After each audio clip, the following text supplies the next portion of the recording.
2, 1, action. All right, so as your knife dulls, it's bending over. And you've got to use a hone to push that metal. This might seem like really normal, but there's some specific things that are happening. Let's talk through those.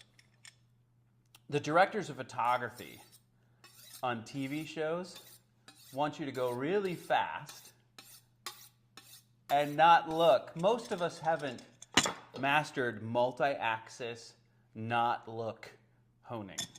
So don't start there. We would call this at least level 3. It's advanced. If you get chosen to throw out the first pitch at a baseball game, they're not going to let you up on the mound until you prove it in practice that you can throw that far accurately. So we would suggest don't mimic the chefs. Level 2 might be to set the hone down and to set the blade to the side of it and run this way. You'll see a lot of this. And you'll see a lot of people saying it has to be equal. Not necessarily. As you're using the knife, right-handed people will push the metal again to what side? The left side. So you want to straighten it out on the left side first and then be equal. So yeah, be equal, but at the end. If this is number 3 and this is intermediate, what's the easy way to accomplish this? It's to set it down.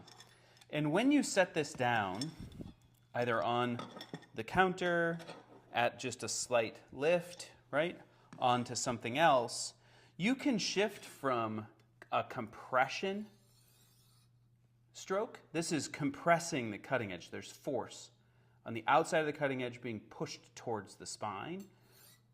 That is going to require you holding the edge and the angle more accurately to get good results.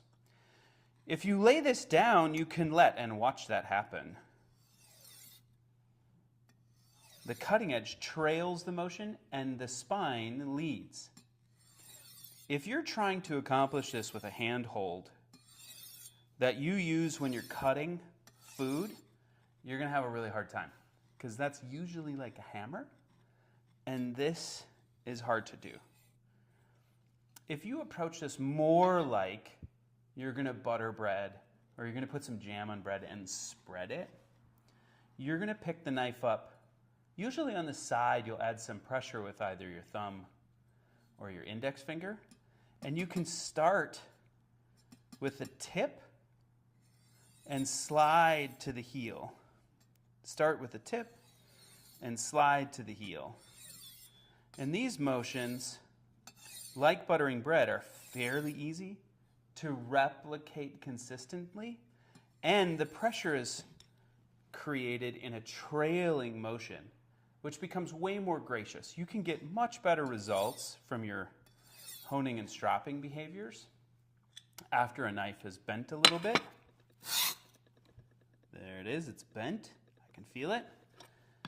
Did you hear that? I felt it. And maybe you will too. You're going to get good results without the risk of damage in the same way as if you were compressing the edge. So there you go. 2 different kinds of hones are dominant, metal or ceramic. Most of us think we should mimic the experts. Don't do that. Set these things down and let the edge trail like you're buttering bread for your first entree into using hones. You will go from staring at the back of these in your knife block for decades, hoping to not use them wrong, to enjoying and wanting to use these because they can create performance for you. Happy cooking, guys.